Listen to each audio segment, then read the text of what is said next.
and enjoyed each other's company more since we both left office than we did while we were in office. And that's also on a spiritual level, and is on a level of simply trying to just be a friend. I first met John when I was managing director. And John was famous for asking for 6 a.m. meetings. 6 a.m. meetings in the morning. He wanted me to come and meet with folk in North Philadelphia, the ward leaders, not at 7, not at 8, but at 6 a.m. in the morning. And what that meant was that he was really serious about what he was trying to do. And back then, he picked me up one morning and Saturday morning and took me to Pottstown, Pennsylvania. He wanted to show me how vendors did things there. And so I think what I'm trying to say to you, here's someone who worked hard while in city council, who worked hard as mayor, and who literally made this city better because of the service that he rendered. When you go and drive down and to the park and see the ballpark, the baseball stadium and the football stadium, John Street. And yes, I get credit for the skyline, but it would not have happened without John Street, because this was John Street's district. And he made it known that it was not going to happen without his approval. And not only that, but he was able to, back then in 1984 and start of 1985, he was able to negotiate minority employment even back then. And he wanted to meet personally with Bill Rouse and said, I want to personally make sure that this is not just a tall building, but that people from the neighborhood would get involved. But let me just say a word in terms of why I'm proud. And all of us are here in a special club.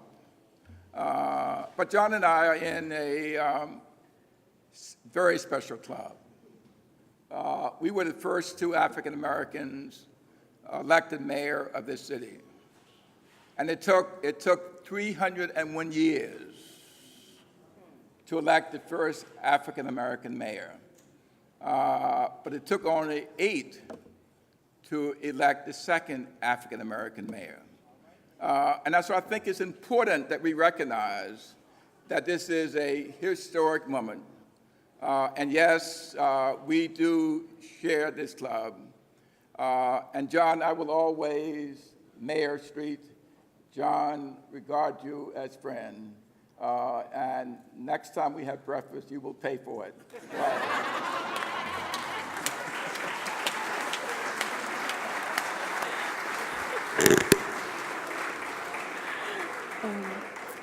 Just 2 quick notes. Mayor Green, I will tell you, and I think Sean Fordham is here. He counted all 40,000 of those cars. So we got pretty close to dragging them all off the streets.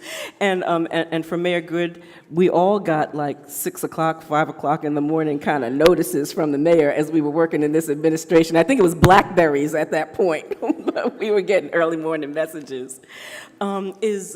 I think we were waiting for Council President Clark, but he may be really tied up right now. So we're going to hope that he can join us and move along.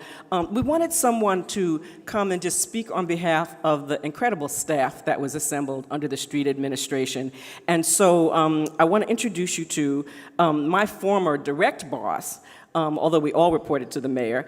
George Burrell, who is now of counsel to the Klein Bard law firm, but George was the Secretary of External Affairs.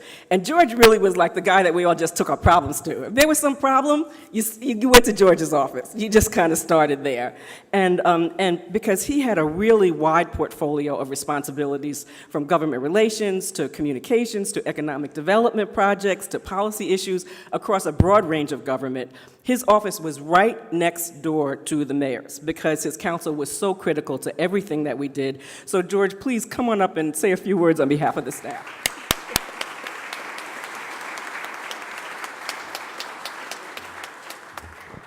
Thank you, Barbara.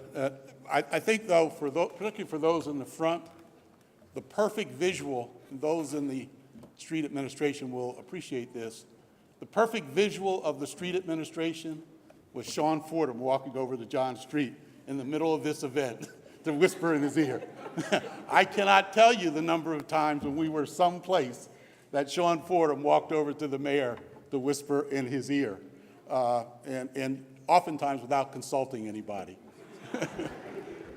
But there was no one more loyal to the mayor than Sean. I would just ask everybody who was a staff person to Mayor Street, just raise their hands.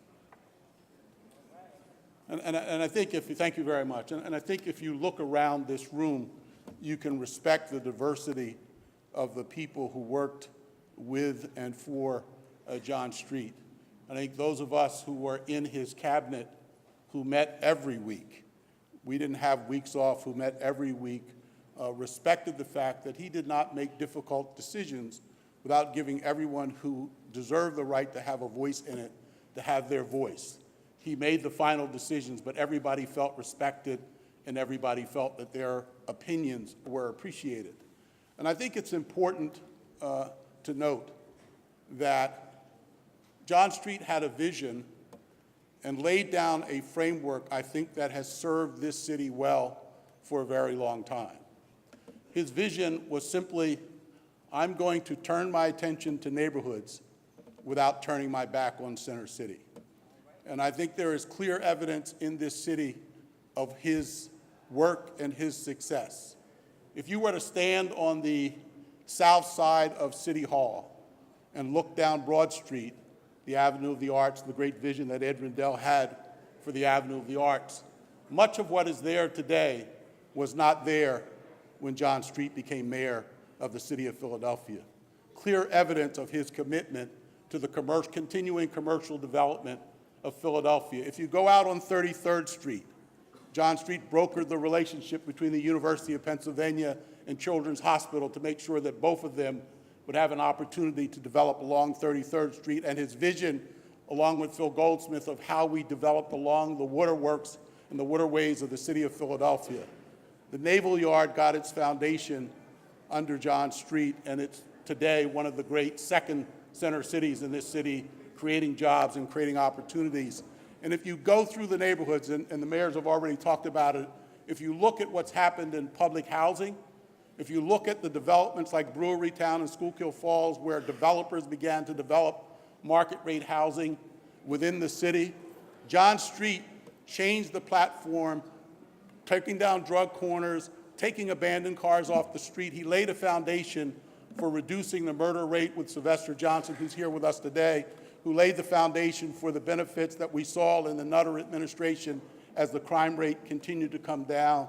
And he did that while respecting people and creating and being willing to reach out and touch folks who he may not have otherwise always agreed with, one of those being me. When I was in the Green administration and in city council along with John Street, I think we always had a healthy respect for one another, but we did not see eye to eye, and it would be hard to imagine, it would be hard to say that we were friends. But he evidenced what good politicians evidence as they moved forward, as he began to think about running for mayor and what it would require to be mayor of the city of Philadelphia. He understood the importance of reaching out and expanding the network of people who worked with him and for him, and through that, we've developed a relationship that has become important to me. He continues to be my friend to this day. I think it is his vision and his work upon which Mayor Nutter had an opportunity to build, and Mayor Kenny is continuing to have an opportunity to build, and this city owes him a great debt of gratitude. God bless you, Mayor.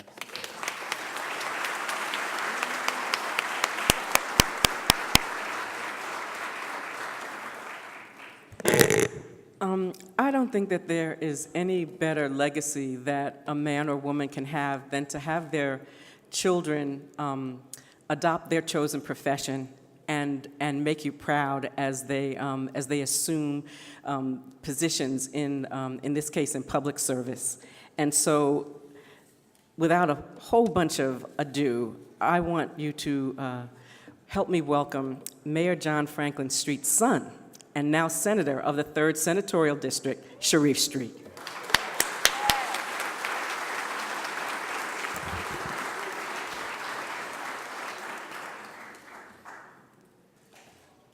I'm having a great day. What better way to start off by a tribute to my father? You know, my father also taught me something about leadership. I want to acknowledge Senator Hughes, my leader in the Senate, our appropriations chair who's in the audience. I want to tell you this. You know, people say to me, what was it like to be the son of the mayor? And I see my sister over there and my niece and nephew and my wife. You all come stand over here with me. I appreciate it. Come on up.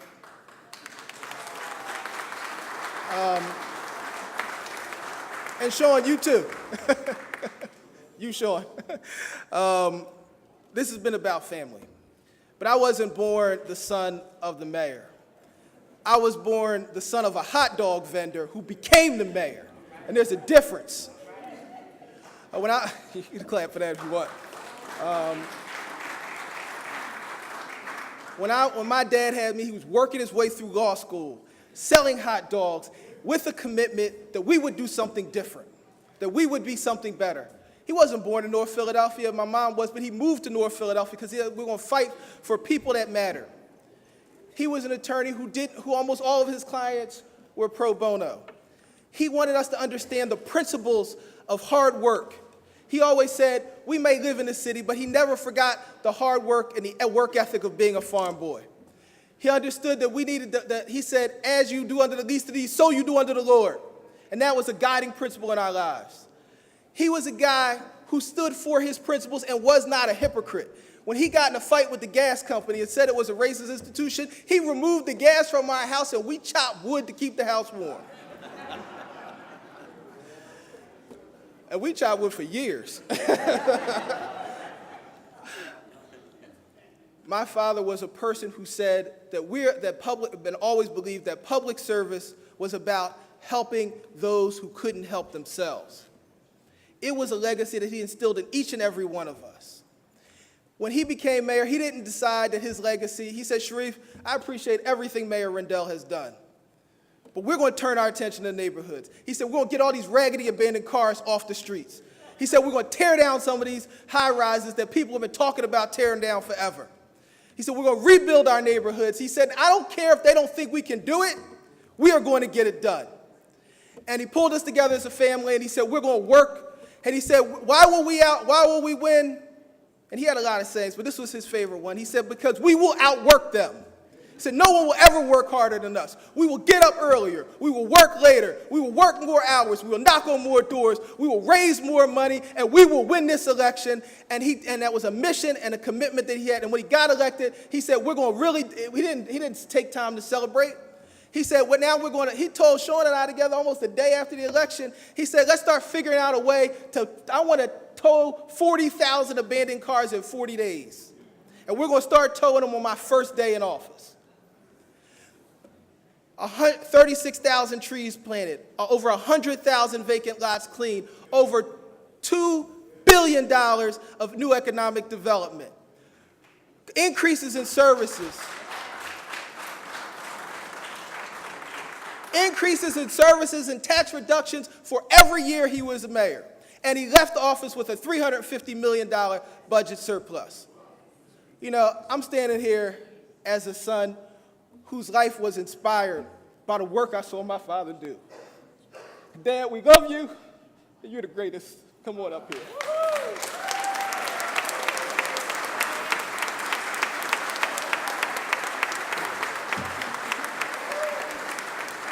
Good evening.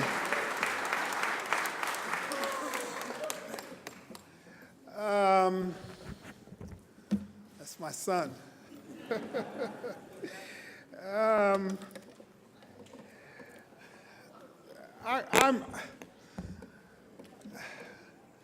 I'm a little overwhelmed by all this.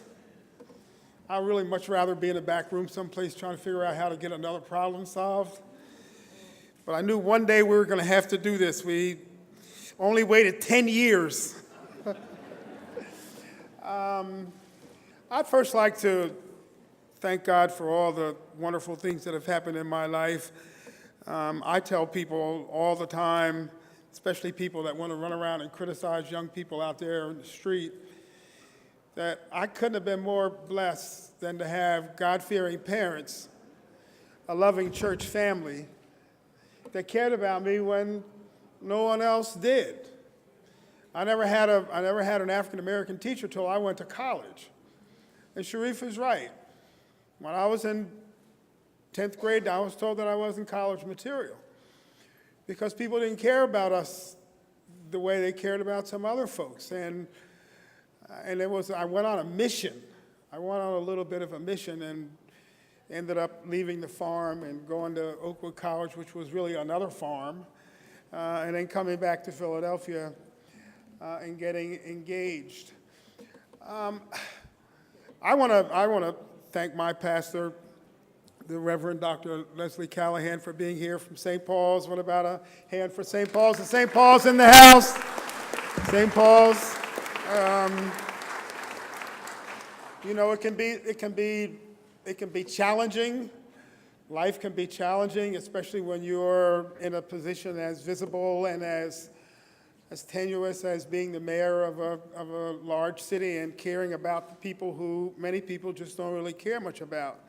And you need a lot of help. And I'd like to thank Naomi, who's here, my wife. By the way, she's the CEO and the executive director of the New York branch of the Children's Defense Fund. And she had to leave New York, catch a train, get down here. She's got to go back. She's got a lot of meetings. She's doing great work in Philadelphia for children, in New York for children, just like she did here in Philadelphia. So I thank her for making it possible to be here because she really had lots of other stuff to do. I know some of you are wondering, where is Sam Katz here? Did Sam leave? I guess there are some people that are saying, why is Sam Katz here, right? I mean, you guys ran against each other. And I like to tell people that we didn't so much run against each other as we ran to be the mayor.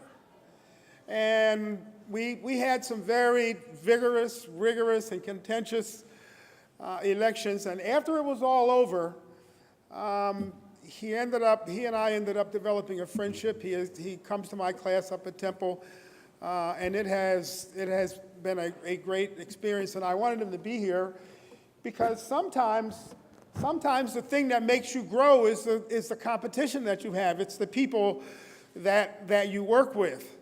I see Councilwoman, it looks like Councilwoman Blackwell and Councilman Jones are getting ready to go back up. I guess the council president is telling them that they got work to do up there. We appreciate your coming. What about a hand for these council members?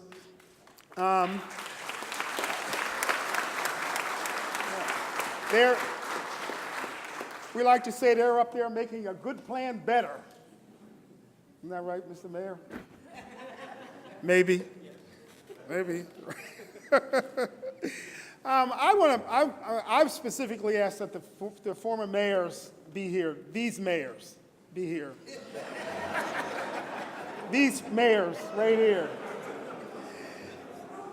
And there is a reason. There is a reason.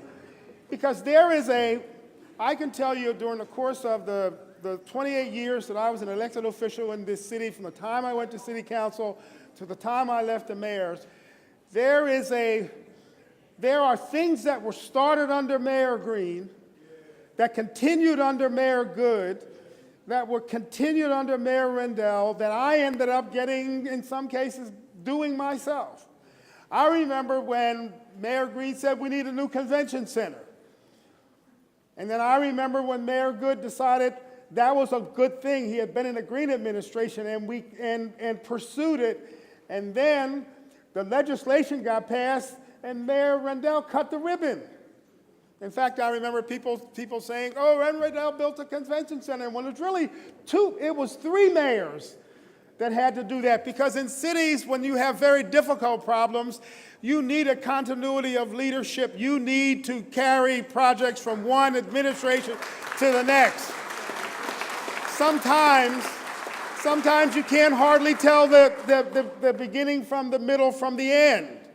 And that's why these men were so important. And I had an opportunity to work with them, to support them, to disagree with them, to fight with them. But you know what? It was all about making life better for people in our city. It was making life better for people in our city.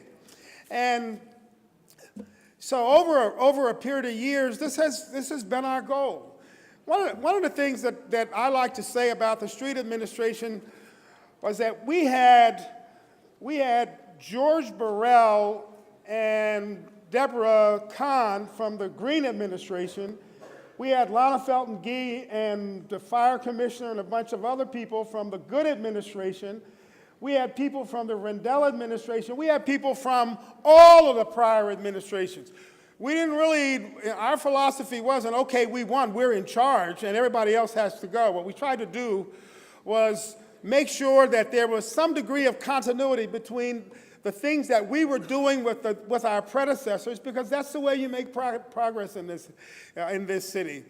And I'll tell you, I was really, really pleased when our first managing director was in the campaign of one of my primary competitors, because that's a family fight, right? And at the end of the day, Joe March was a great managing director in the city of Philadelphia to help get all them cars off of the street. Help get all those cars off of the street.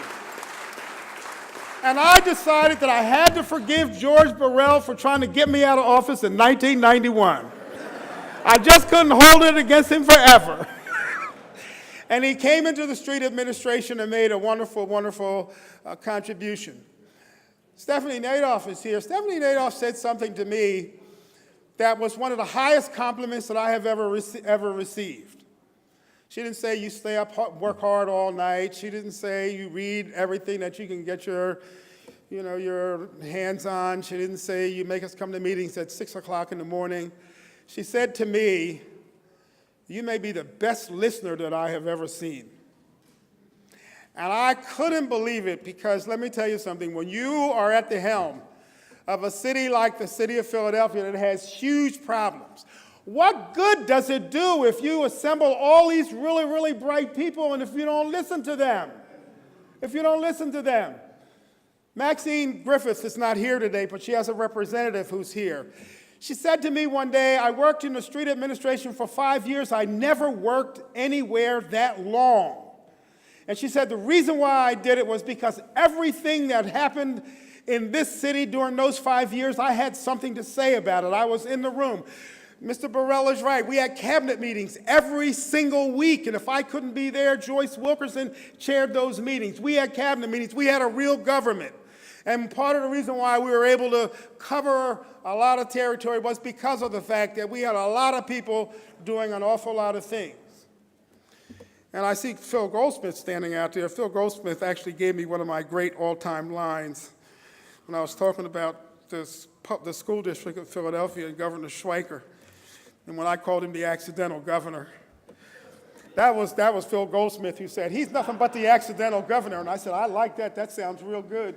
So when I had to make an ugly speech, I said, and no accidental governor is going to privatize the public school system of the city of Philadelphia, right? So thank you, Phil, for that. I got a lot of comments for that. It's in the New York Times. But there are an awful lot of people here who had a huge and important role. And you always get yourself in trouble when you start calling names. But I'll tell you something. In my humble judgment, Sylvester Johnson was the best police commissioner this city has ever seen.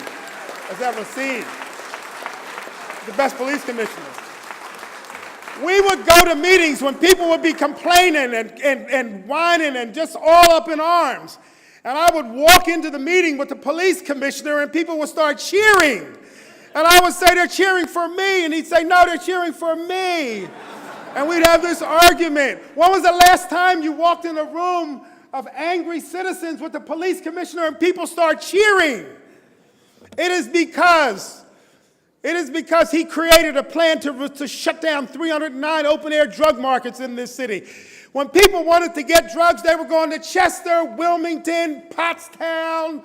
They had to go out because they couldn't get those drugs anymore. And we shut it down. Shut them down. And our commitment was, if somebody comes on the corner and if they stay there longer than 24 hours, we will shut them down. And let me tell you, they were shut down. They were shut down. You know, when I came here tonight, I was so pleased to see Mr. Lenfest, Jerry Lenfest, who is right here. He's been such a great leader in our city. He's actually spent a whole lot of money, right? But it's more than that. There are some people who have, it's not just money. You know, money is one thing, but it's more than money. When people, you know, get right into the business, when they start helping you do the work of the city. We had a children's commission. A lot of people have forgotten. We did that. What was that, Naomi? What was that report card called? The children's? We did a report card on the status of children in this city every single year for 8 years. And I remember when we first did it and we were getting, you know, gathering data, and there were some commissioners who said, but if we put this in a report, we'll look bad. And I remember saying, well, maybe we should look bad. We should tell the truth about the status of children in our city. Tell the truth. And he chaired the Children's Commission, and they did wonderful, wonderful work. They helped us raise money. They gave children a higher status and recognition, and it was really a wonderful thing. Now, you know, you try to sum up 28 years, and you can't. And so if you can't sum it up, maybe you need to write a book. What do you think? Maybe we should write a book. Maybe we should write a book. And so I've decided that with the help of a few people in this room, that I'm probably going to write something. I think I'm going to write some of this down. Because as I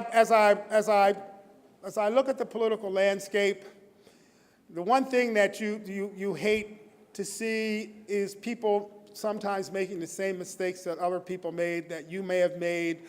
And I think I want to write something that can help young people like Senator Street and others, navigate the very, very troubling, difficult political waters that they have to navigate. And I will tell you, it is never getting any easier.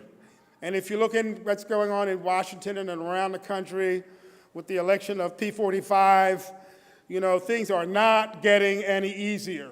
They're not getting any easier. So I'm delighted to be here tonight. I thank all of you for coming.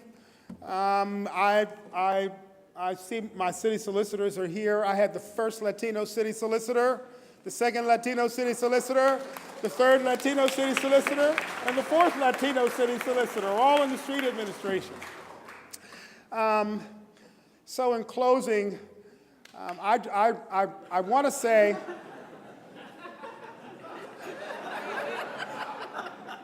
that I have about another 20 minutes to talk. Who did that? My grandson did that. So in closing, I really do want to thank all of you for coming. This is a very special time for me. It really is a little bit of an opportunity to reflect on, you know, not just 28 years of work, but really when you consider all of the advocacy that I did and that my brother did, and that we did together, it's probably closer to 40, 45 years.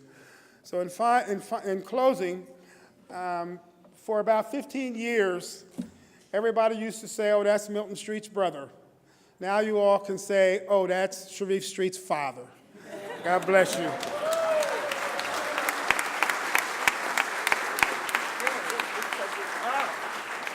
So the moment has arrived. We're going to try to get Luz to do a little Vanna White with but the mayor's going to Do what? to help unveil this portrait. You and Luz, let me take this. Okay, there we go. All right.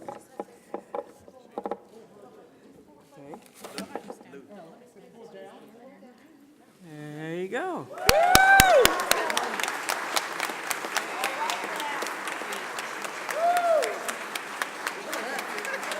Look at that.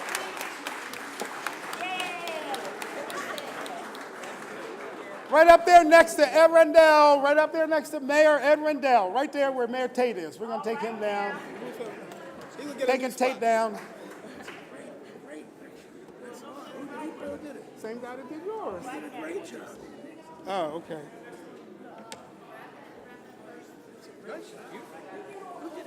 Can we get the mayors? Then we get the mayor. Come on, mayors.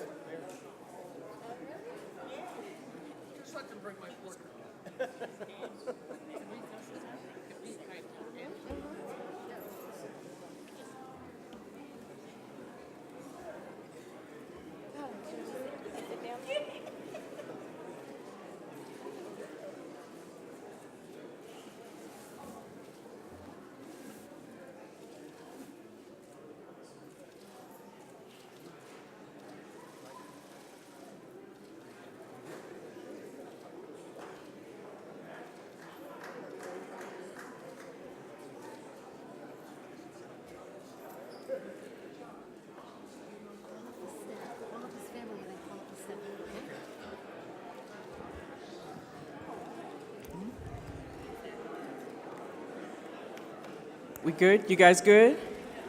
Okay, we'd also like to call up the mayor's family and members of the staff who are here to do another round of photos.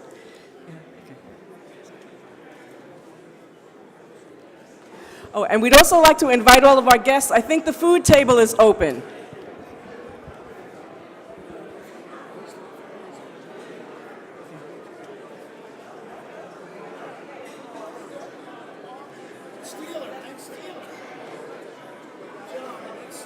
Yeah, I know.